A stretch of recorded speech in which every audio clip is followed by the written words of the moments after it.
Kompanija RVA je kompanija koja voli inovacije, koja prati svetske trendove i to su neki od razloga zašto smo već prve godine kada je Sistiva se pojavila na našem tržištu odlučili da deo naših semena bude tretiran ovim fungicidom.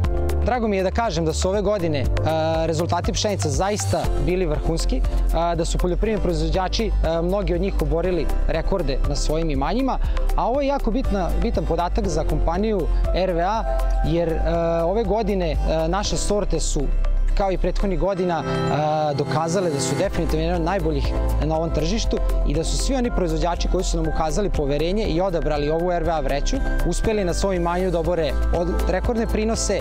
Naravno, naš cilj nije da stanemo na ovim prinosima, toga vam ove sezone donosimo dve nove sorte pšenice na naše tržište. Tu u pitanju su dve francuske sorte, Flavor i Obivan. I pored ove dve sorte donosimo jedan potpuno novi ječam, prvi na tržištu u Republici Srbiji.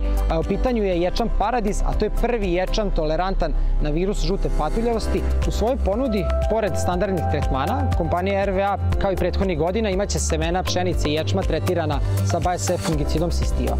Ove sezone Sistiva je pokazala svoju punu snagu, gde su sorte tretirane s ovim fungicidom ušle u jako dobroj kondiciji u zimu. U proleće nije bilo potrebe za prvim tretmanom zaštite pšenice i ovo se sve kasnije odrazilo, što je bilo za očekivati, na sam rezultat u žetvi.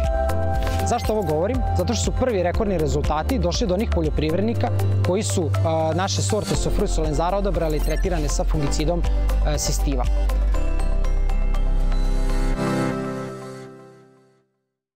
BASF. We create chemistry.